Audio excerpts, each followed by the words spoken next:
Hi, I'm Dr. Jaime Module. Welcome to Module 4, Managing Healthier Boundaries. In the course, if you want to fly higher, you must be lighter.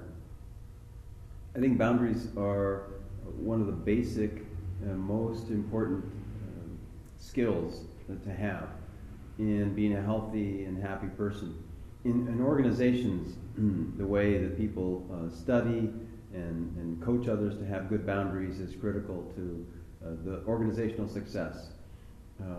Is the way that people understand their roles in an organization, the tasks they're supposed to take up, and the authority that they have to take up that task.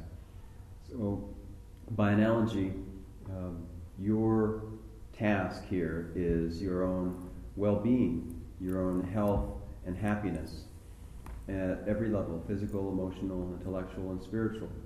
You're fully authorized to take that up and to make the decisions that you need to be able to have that health and well-being. Your role in this case is you're an active researcher. You're a participant in the process. You're studying yourself and your actions and finding the results that you get from those decisions. And so to do that, you have to manage your boundaries. There are a lot of movies that show different kinds of boundaries. One of my favorite shows is Monk. I like the character because he's certainly got some carryover woundedness, and as a result, to protect himself, he has really tight managed boundaries. He's overbounded. Things have to be just a certain way, otherwise he gets really anxious. And an opposite kind of boundaries, like no boundaries, is that movie, Then Came Polly, or Along Came Polly with Ben Stiller, where Jennifer Aniston, where he is overbounded, real controlled, and she is everywhere, no boundaries. And that movie has other examples of people breaking boundaries. The Descendants, a recent movie, there's an example of the boundaries of infidelity, those boundaries being broken, and when those happen, bad things happen to family, to this family system, to individuals. The Help is a social study, really, of kind of boundaries of segregation and keeping people separate, and in this case, really unhealthy. And so it was valuable to break those boundaries and expose the kind of treatment that was going on in these different houses. And Inception is a real interesting look at planting ideas in people's heads, and so invading somebody's personal space, their mind, and then having that impact how they live. Bart Simpson is a great example of a person with a task to do whatever he wants. He's self-authorized and he challenges all authority. So his role is a saboteur, and the way he treats boundaries is he breaks them. And on the other side, the King's Speech is a beautiful example of someone with a task, the therapist helping the king, not as king, but as patient.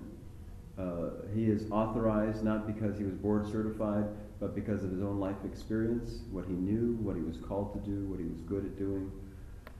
His role was then to be the therapist, not to be the subject in that case.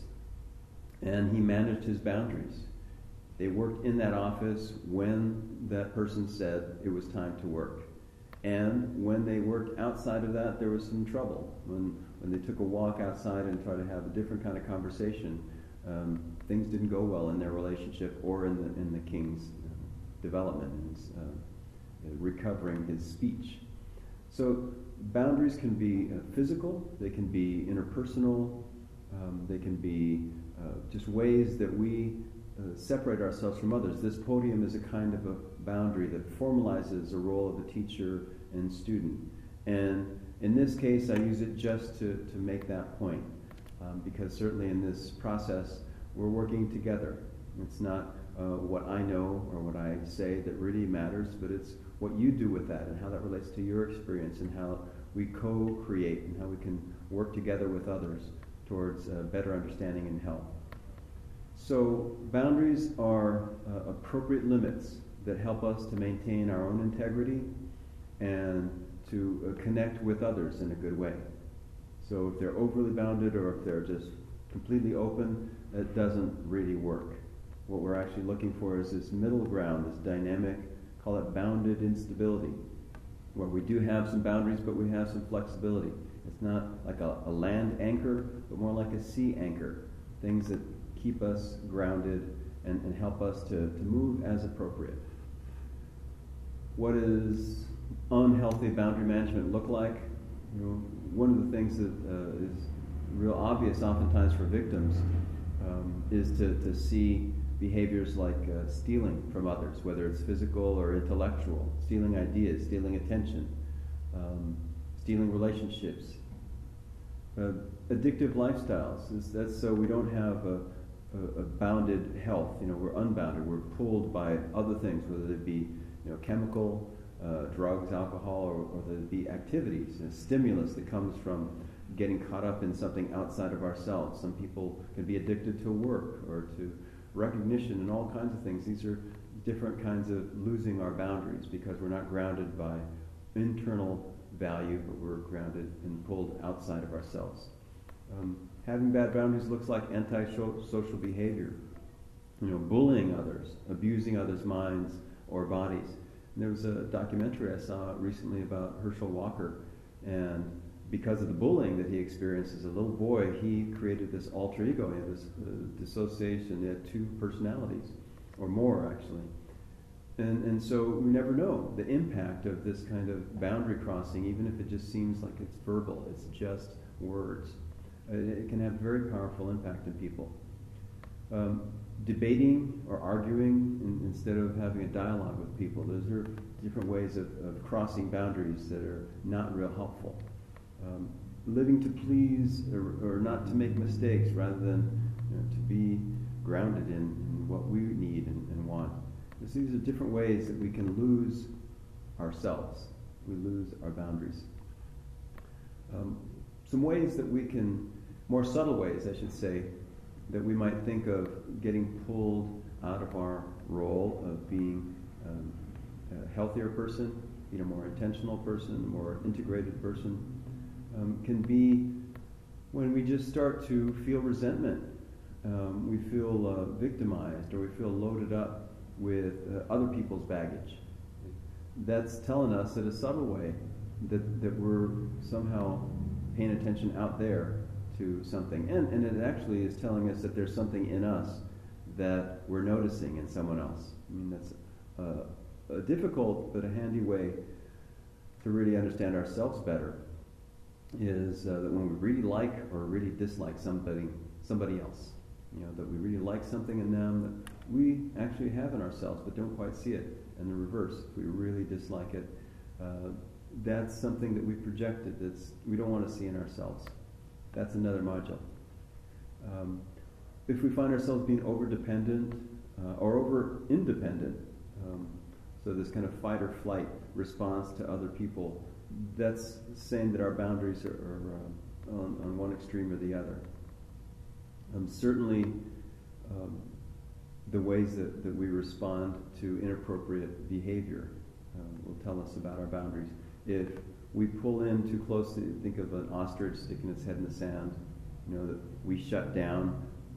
That's something about that we can't interact in a healthy way, so we just close up. We circle the wagon, we shut down. Our boundaries become too rigid and too small.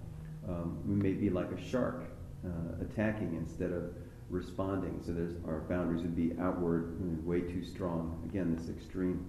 We'd all like to be like the wise owl, to get all the information and then make a good decision based on what's right for us and the situation and so on. So we can pay attention to these different reactions that we have. Even if they're not real extreme behaviors, the more that we can get in touch with, when we lose our connection with ourselves, the better off we are. Boundary management is critical, especially as you take up leadership roles and speak up on behalf of others, or speak about issues that are really difficult for others to hear. And again, that will be more developed in modules 3 and 4, when we really talk about being a wounded healer, being an advocate and ally for others. So, we know boundaries are important.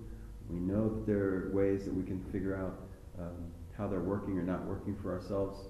So now what? One of the best ways at this point that I would recommend for you to manage your boundaries, even without thinking about it as boundary management, is just self-care. The basic, practical, day-to-day experience of having some exercise, of managing what you take in physically, whether it's alcohol or smoke, or that those are kinds of boundaries as well. You don't just take in whatever, but you're kind of intentional about that. To have a checkup, means that you have to manage your time boundaries so that you set aside time for you. To have an interest or a hobby that is different from kind of what you need to do, have to do to earn a living, that separates a boundary of work from a boundary for yourself.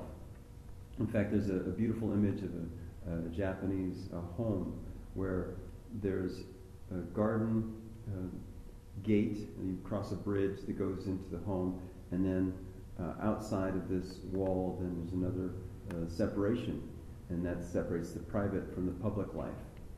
And it's really important to have these different parts of ourselves so it doesn't all blur together. Our work doesn't become everything, or our personal life doesn't become everything. We have an organization or some activity that has no connection to our work. We have one person, at least a close friend, that we can talk to and be honest with.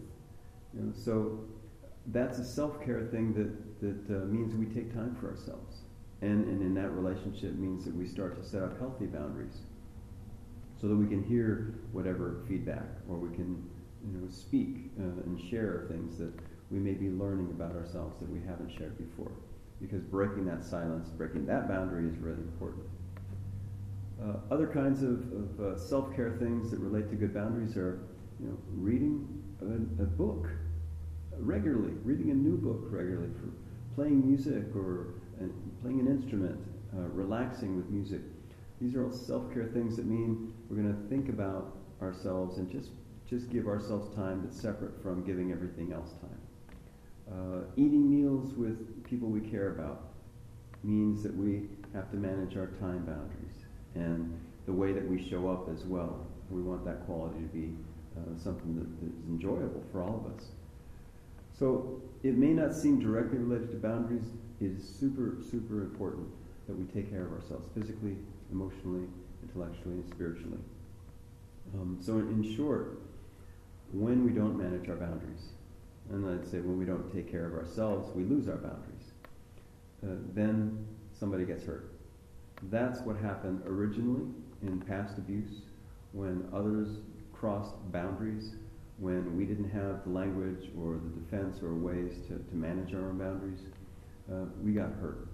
And so it's really important that we do that for ourselves. We manage our boundaries, personal, physical, interpersonal, and we pay attention to ourselves as barometers of our health and well-being. It may not be something that comes naturally, so visit the chat room, work on the exercises in the workbook, continue to work through this module, and again, continued congratulations and encouragement in this really important work.